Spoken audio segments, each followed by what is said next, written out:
Days after the NFL draft, 12 players just walked away from their teams. Not traded. Not cut. Not injured. They walked out. On their own. And the league is in full chaos right now. Let that sink in for a second. You spend months preparing for the draft. You study tape. You run combined drills. You shake hands, you smile for cameras, you put on the jersey, you hold up the number. And then, days later, you're gone. By choice. That is not supposed to happen. That almost never happens. And yet here we are, talking about 12 men who looked at their brand new NFL futures and said, no thank you. But here's the thing that nobody is talking about yet. This isn't random. This isn't 12 separate coincidences.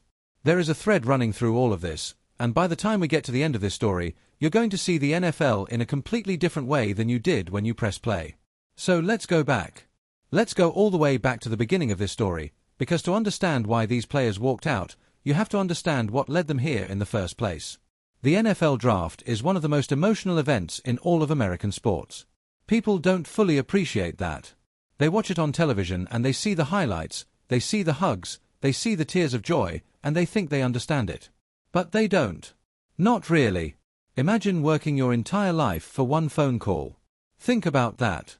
From the time you're 7 or 8 years old, you're putting on pads that are too big for your body. You're running routes in backyards. You're watching film before you even know what film study means. You play through high school, and maybe you're lucky enough to get recruited. Maybe you're not lucky and you walk on somewhere and you fight your way onto the depth chart. And then you go through college, which is its own war, its own political machine, its own minefield of injuries and coaches who might not believe in you and systems that might not fit your talent. And then after all of that, after years and years of sacrifice, you sit in a room with your family and you wait for a phone call. Some guys wait for 3 days. Some guys never get that call.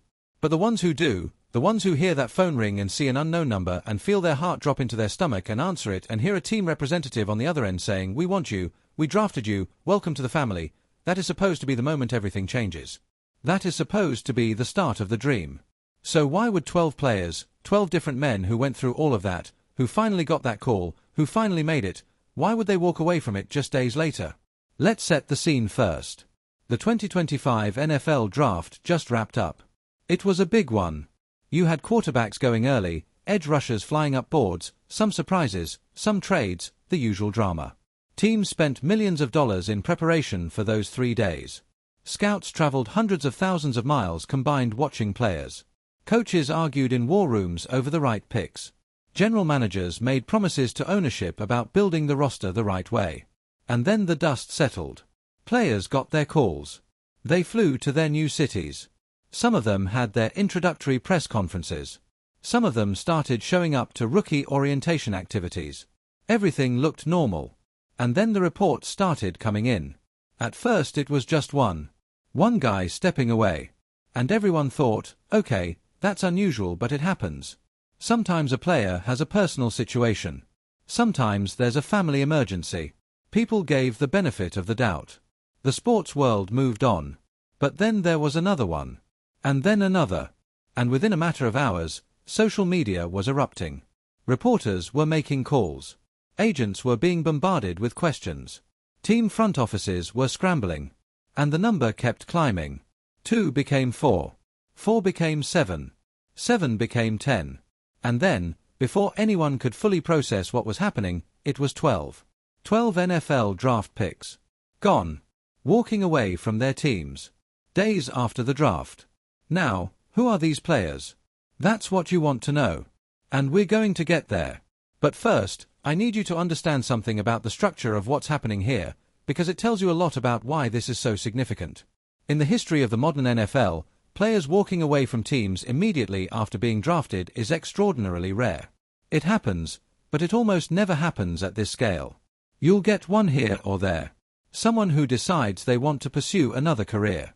Someone who has a major life change. It is almost never a coordinated or widespread event. So when 12 players do it in the same window of time, in the same week, after the same draft, that is not coincidence. Something is going on. Something is driving this. And the question that every analyst, every reporter, every fan, and every team executive is asking right now is the same one you're probably asking yourself. What is it? Here's what we know so far, and here's where it starts to get really interesting. The stories of these 12 players don't all look the same on the surface. That's the first thing that throws people off. If you just look at the names and the teams and the situations, it seems random. You've got offensive players, defensive players, players from small schools, players from big programs, players who were high picks, players who came from the later rounds, players from different backgrounds, different regions, different stories. But there are patterns. And the patterns are loud once you know where to look. The first pattern is this: a significant number of these players had either undisclosed or recently disclosed injuries that teams either didn't know about or didn't fully account for in their medical evaluations. This is a bigger issue in the NFL than most fans realize. Teams do medical checks before the draft. They examine players at the combine. They do their homework. But players and their agents are not always fully transparent about the state of their bodies. And sometimes, after the draft happens and a player is actually on the roster and gets another medical evaluation done by team doctors, things come to light that weren't on the table before. Now, here's where it gets complicated. Sometimes a player walks away not because of the injury itself, but because of how the team responds to finding out about it. A team might try to restructure a deal. They might try to add incentive clauses that penalize the player if they can't perform at a certain level. They might try to push the player into a practice squad designation where their guaranteed money is significantly reduced.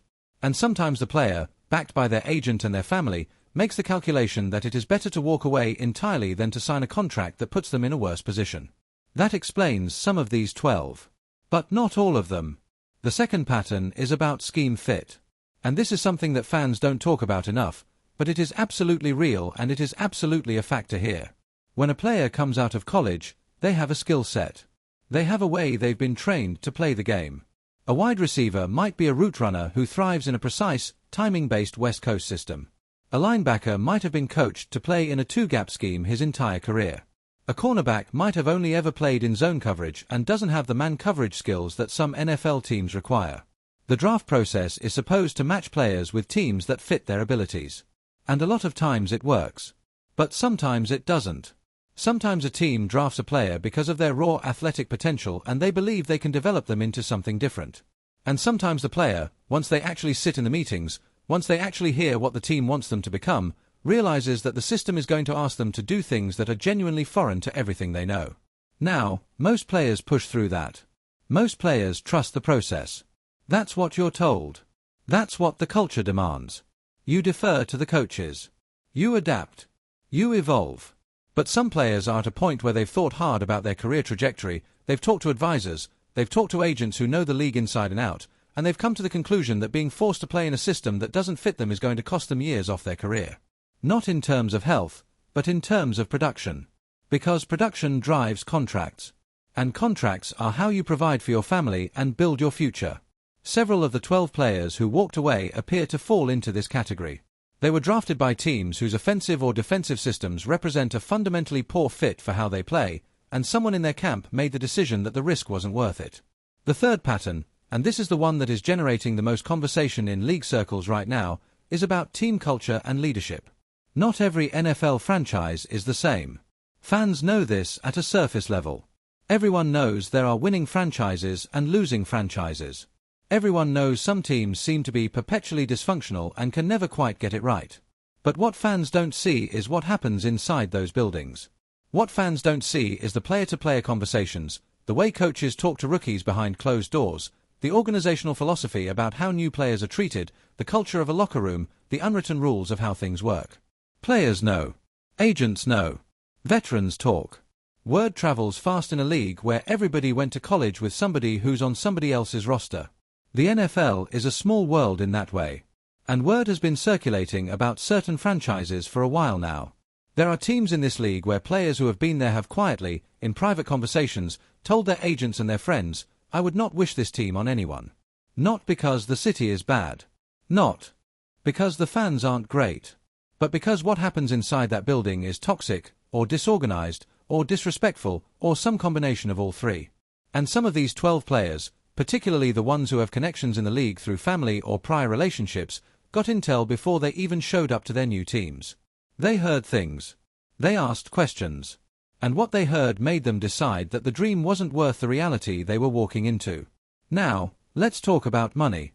Because we have to. You can't tell this story without talking about money. In the NFL, a draft pick's initial contract is determined by where they were selected. There is a rookie wage scale. The higher you're picked, the more money you're guaranteed. The lower you're picked, the less. And for players who come in late in the draft or as undrafted free agents, the guaranteed money can be almost nothing.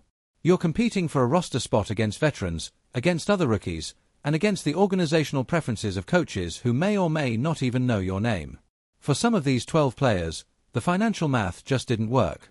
Particularly for players who come from difficult backgrounds, who have family obligations, who have people counting on them. They looked at their rookie contracts and they looked at the cost of living in the city they were being asked to move to, and they looked at the realistic likelihood of making the active roster, and they did the arithmetic. And the arithmetic didn't always add up the way they hoped.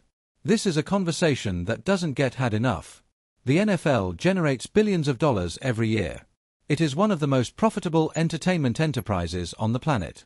And yet there are players in that league, particularly practice squad players and late-round rookies, who are genuinely grinding financially in a way that doesn't match the public perception of what it means to be in the NFL.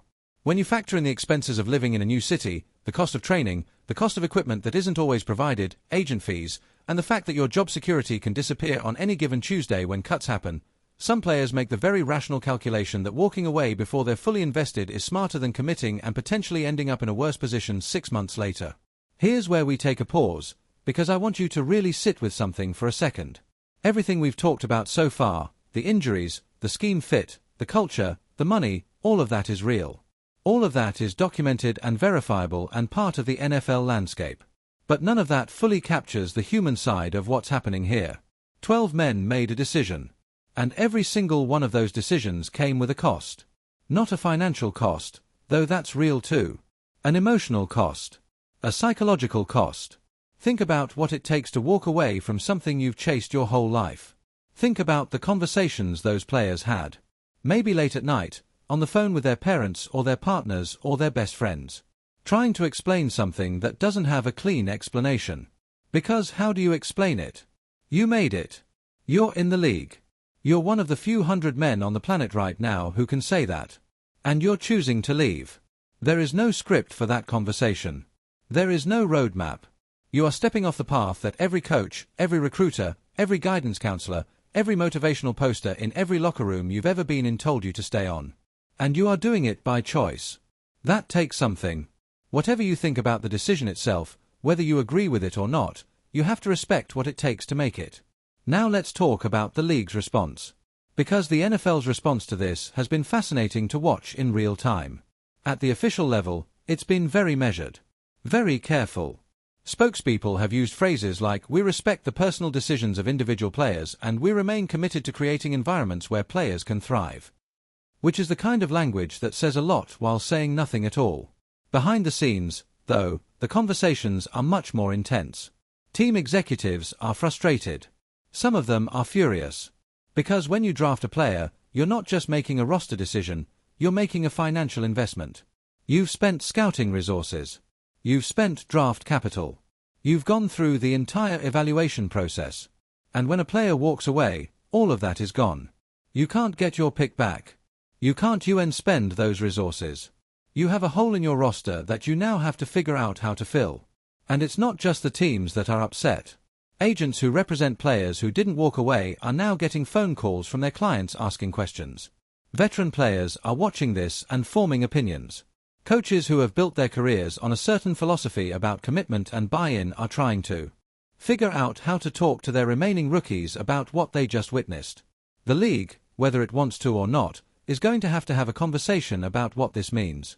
Because 12 players in 1 week is not something you can manage with a carefully worded press release. Let's go deeper into some of the individual stories, because the details matter and the details are what makes this real.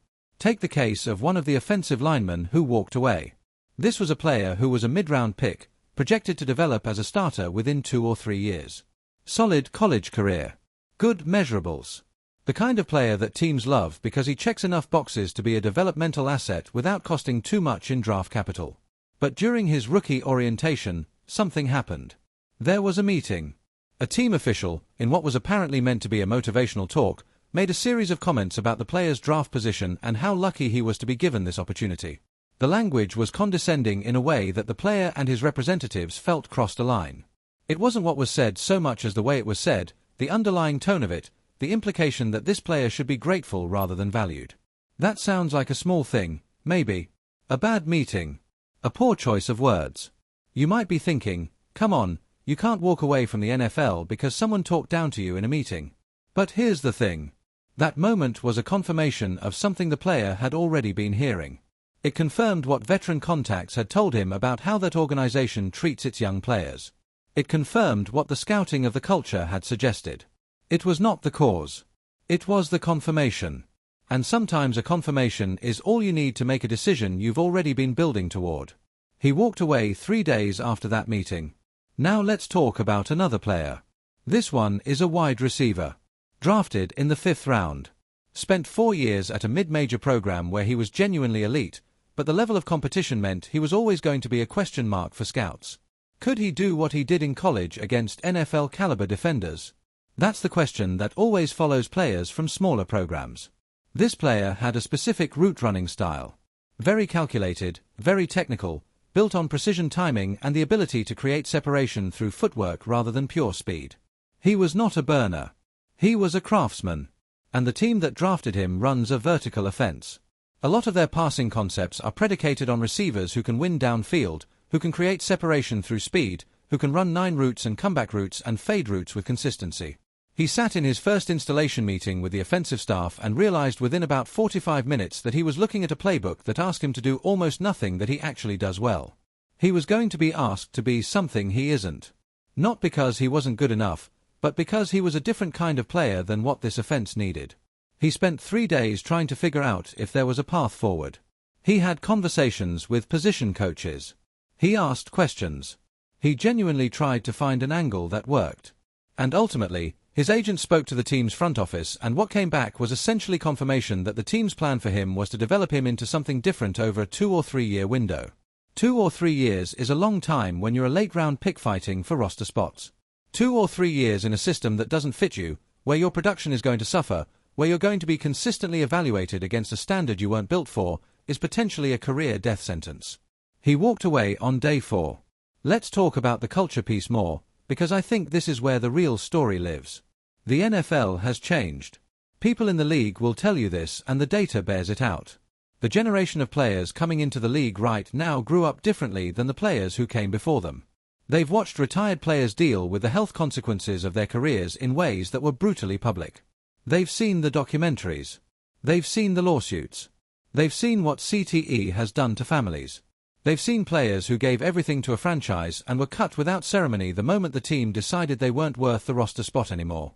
And they've internalized something that previous generations were maybe slower to accept. This is a business. It has always been a business. But now young players are walking in the door with that understanding fully formed. They are not naive about what the NFL is. They are not operating under the illusion that loyalty flows both ways in a league where contracts are not fully guaranteed and where teams can release a player the morning after his best game of the season without a second thought. And when you walk in the door already understanding that this is a business transaction, your calculus about what you're willing to accept changes. You're less willing to endure a toxic environment because you no longer believe the reward is as certain as it once seemed. You're less willing to play in a scheme that doesn't fit you because you understand that poor production in your rookie years can permanently damage your market value. You're less willing to absorb disrespect because you know that the reverence you were supposed to feel for the Shield doesn't come with health insurance after your career ends. This is the generational shift that the league is dealing with. And these 12 players are the most visible expression of it yet. Now here's something I want you to think about, because this is one of those moments where the question is more important than the answer. What does it mean for the NFL if this continues? Because right now, 12 players walking away is a story. It's a big story, but it's a contained one. The league can absorb 12. It can explain 12 away. It can use 12 as a cautionary tale or a teaching moment or a data point in a larger conversation about player development and culture. But what if next year it's 20? What if the year after that it's 30? What if this is the beginning of a trend rather than an anomaly? The league has faced labor disputes before. The 2011 lockout nearly broke the sport for a while. There have been collective bargaining fights and franchise tag battles and contract holdouts that turned into full-scale wars between players and organizations.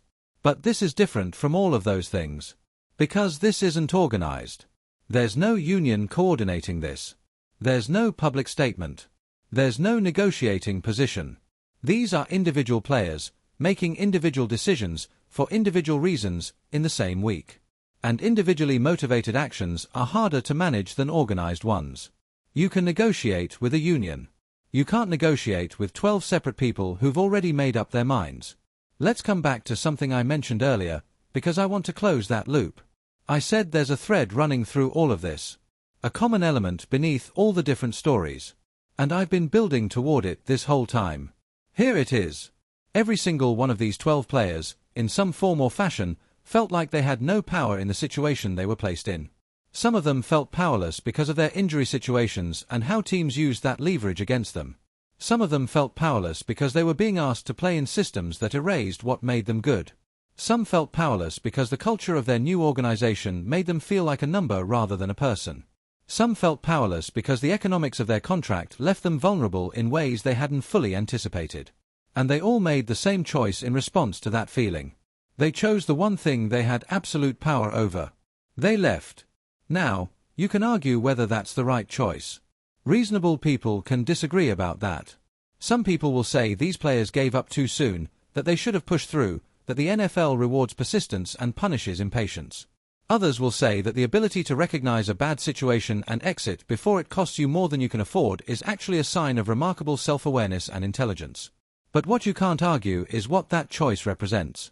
It represents a generation of players who have decided that their own judgment about their own lives is worth more than the approval of an institution that has historically not prioritized their well-being. It represents a fundamental renegotiation of the relationship between players and teams. And it represents a challenge to the NFL, not in a courtroom, not at a bargaining table, but on the most personal and human level possible. So what happens now? The teams that lost these players have to regroup. They have to go back to the board and figure out their options. In some cases, they can work the waiver wire. In others, they can look at undrafted free agents. In some situations, they might try to reach back out to the players who walked and see if there's a conversation to be had, if there's a deal structure or a situation adjustment that could bring them back. That last option, bringing players back, is more complicated than it sounds. Because once a player walks, the dynamic has shifted. The team knows this player was willing to leave. The player knows the team had to come back to them. There is a new negotiating landscape that didn't exist before. And teams, which are very proud institutions with very strong internal cultures around hierarchy, don't always navigate that well. For the players themselves, life gets complicated too. Walking away from the NFL isn't a clean exit. Your name gets associated with that decision. Future teams will know you walked away. They'll want to understand why. They'll do their due diligence and they'll come to their own conclusions about whether the risk of bringing you in is worth it. Some players who've walked away from teams have come back and had tremendous careers. Others never found their way back. The history is mixed, and the reality is uncertain. But uncertainty was clearly something these 12 players decided they could live with. Let me take you somewhere for a moment. Let me take you to a place that has nothing to do with the NFL directly, but has everything to do with what's happening right now. There's a moment that happens in almost every athlete's career, usually in their early years, that nobody talks about publicly but every athlete knows about privately. It's the moment when you realize that the sport you love is also a system. And the system has rules that have nothing to do with talent. Rules about who gets the benefit of the doubt. Rules about who gets patient development and who gets cut after 2 bad practices. Rules about whose character gets questioned and whose gets assumed to be fine. Rules that are invisible until you're on the wrong side of them. Most athletes figure this out and they adapt. They learn to work within the system. They learn which battles to fight and which to walk away from. They become political in the best sense of the word. They figure out how to be themselves while navigating an institution that doesn't always see them fully. But some athletes reach that moment of clarity and they can't adapt. Not because they're weak, but because what they see when they see the system clearly is too much to set aside. They can't unsee it. And once you can't unsee it, every day inside that system feels like a choice to compromise something fundamental about who you are. I think for at least some of these 12 players, that's where they were. That's the moment they were living in when they made their decisions. Now let's zoom out even further, because this story doesn't just live in the NFL. This story is part of something bigger that's happening across American professional sports and honestly across American professional life in general. We are in the middle of a generational reckoning with institutions. Young people entering the workforce in every industry asking different questions than their predecessors asked. They're asking not just can I succeed here, but do I want to succeed here on these terms? They're asking about values alignment, about culture, about sustainability, about what they're actually trading their time and health and peace of mind for. In sports, this shows up in a particular way because the stakes are so concentrated and the timelines are so compressed. An athlete's career window is narrow. The decisions you make in your early 20s have consequences that echo for decades. And so the pressure to make the right calls at the right time is unlike anything most people in other professions will ever experience. When 12 NFL players walk away from their teams in the same week, they are, in their own way, expressing something that an enormous portion of a generation feels. They're saying, the terms that were always presented as non-negotiable might actually be negotiable if I'm willing to walk away from the table. They're saying, my leverage isn't just in what I can produce for you, it's also in whether I choose to produce it for you at all. That's a powerful statement. And it's being heard in every NFL front office in the country right now, whether those front offices want to admit it or not. We're getting close to the end of this story, but I want to make sure we honor the complexity of it before we wrap up. Because there is no clean moral here. There is no obvious villain and no obvious hero. The teams that drafted these players aren't necessarily bad organizations run by bad people. Most of them are collections of talented, hard-working professionals who believe in what they're doing and want to build something they're proud of. They made investments that didn't work out, and some of them are processing that with frustration, and some of them are probably looking in the mirror and asking hard questions about what they could have done differently. The players who walked away aren't reckless or ungrateful or soft, which is what a certain type of sports pundit will inevitably say about them.